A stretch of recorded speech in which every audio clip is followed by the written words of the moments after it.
ironed out at the moment. Now, if you're in Bray and you keep an eye of what goes on, say, from coming into Bray on the left-hand side, Lidl, down as far as maybe crossing the bridge at Castle Street. If you look in, there's a lot of development going on. There's a new sort of tarred road. There's all sorts of buildings going on there. There's some activity beside Lidl as well of a road. There seems to be a lot of work going on in there. What exactly is going on? And put that in the context of the big Bizzaro development that was talked about before, of having a town centre in that area. People in Little Bray weren't very happy about it because of flooding, particularly Hurricane Charlie, where they said a lot of this development was going on a floodplain. Now, the Office of Public Works is putting a lot of money in to do some flood protection work, which is going on at the river. But let's talk to John Brady, TD, about that particular area of Bray. Hello to you, John. Good morning, Declan. How are you? Good morning to you. Yeah, there's a hell of a lot of work there, a lot of, say, new concrete buildings and this new tarred road, and the golf club lands are around there. What exactly is going on? I suppose the work that's going on at the moment is the construction of the two new schools, one for Cloister Raheen and the other primary school for St. Philomena's. Both very, very welcome developments that I know both schools had worked long and hard and campaigned and really put a lot of pressure on over a considerable period of time to get those two schools to where they are today. So work is progressing at a very, very swift pace on the two of those schools, and you correctly identified a number of new roads going in onto the site there, one off the Dublin Road, the other there at the Fran O'Toole Bridge, and there's another access point coming in from the Dargle area as well. So that is all very, very welcome.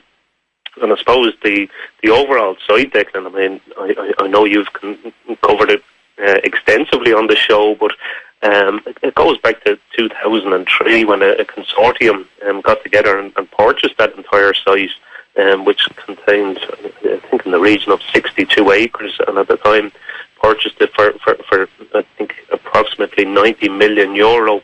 And there's been a lot of discussion and debate as to the usage of that land, which we well know at this stage consists of a floodplain which runs adjacent to the River Dargle.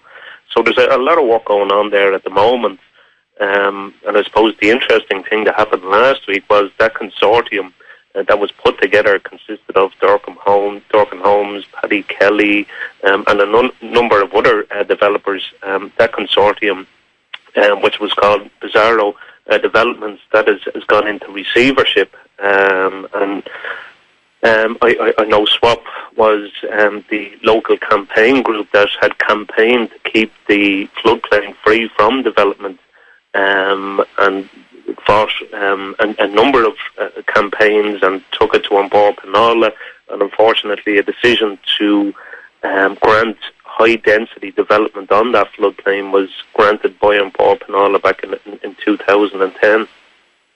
Yeah, so that they've lost that, and there will be building on the floodplain, and the Office of Public Works and people like that say, Wicklow County Council, that these flood protection works will be adequate to maintain the safety from flooding of Little Bray.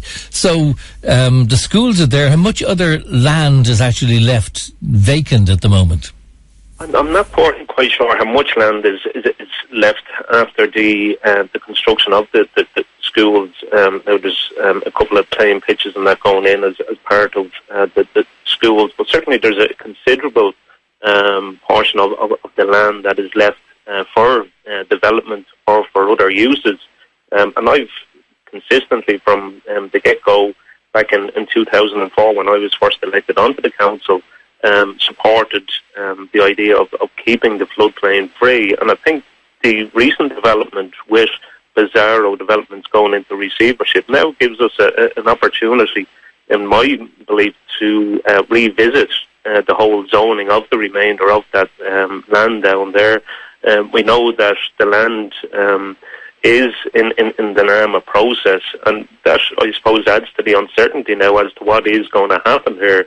NAMA I think was probably the biggest, if not the sole creditor for that overall site. And it's now with a receiver. And I suppose it's the job of the receiver now to try get as much for that site as possible. Whilst there's, I suppose, an opportunity to revisit the zoning, there's also a fear there that, the remainder of that site now could be sold to a vulture fund. So we need, obviously, the receivers to step back, have a look at this. We need the councillors. And I know that an awful lot of pressure is being put on the councillors to revisit the zoning there, because whilst the flood protection works along the River Dargle are welcome, it's welcome that they are coming to completion. I know they're putting the final touches to them, and it looks fantastic. And they are, the flood relief works are broadly welcome from everyone in the area. It's my belief, and it's the belief of the community, in particularly Little Bray, that even with that flood protection works, it is essential that the floodplain is kept free from development. And I think this provides us with an opportunity now to revisit the entirety of the overall project down there. Now, it has to be said that the planning application that was signed off on by Bord Pleanála back in 2010, that's due to expire. It has a 10-year time frame, so I think there's about 3 years left on that existing planning application. So there's a lot more clarity needed as to whether the sale now of the lands by the receiver, whether that, I suppose, existing permission can carry across.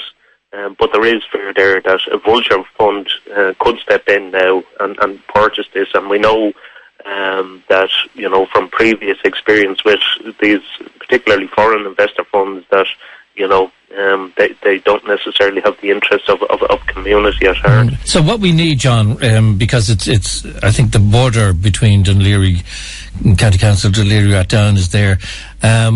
People need places to live at the moment, so that land is there. So we need this to be sorted out, and both councils to get together and find some way of getting some accommodation in there. And as you say, people will be fearful of vulture funds. How far away are we from anything like that? Well, I suppose we only got news last week that Bizzaro has gone into receivership, and I agree, that we do need additional residential development within the area. I know there's other big planning applications for the other side of Bray, the old Fossil Row lands, which is welcome. I know there's some issues there, there's further information sought there, but no one has ever argued that the old golf club lands should be in its entirety kept free from any development. And there was a very logical argument, and it goes right back to a previous report back in the I think 1998, if my memory serves me right, that was carried out by Brady Shipman Martin. And in that report, it recommended that the land adjacent to the river would be kept free from any type of development, and it would be utilised for recreation, playing pitches, etc. And I know there's a huge demand and huge pressure within the town now for additional playing pitches. There's many clubs there, Ardmore Rovers, Shamrock Boys, to name but a few, crying out for additional playing pitches. So I think this gives us an opportunity to consolidate the town centre, which needs to be consolidated. There's a lot of vacant units, unfortunately. We need to get the Florentine Centre up and running. And this gives us an opportunity now to consolidate the town centre, have a look at putting in place some badly needed residential units on the higher land within the old golf club lands, and also address the critical need for additional recreation facilities, which could be easily accommodated along by the on the floodplains adjacent to the River Dargle. Okay, Sinn Féin TD John Brady. Thanks, John. Good morning to you. Thank you, and we certainly keep an eye on that. Our number is 087 77 11 103. Actually, Nolene McManus has just come on now.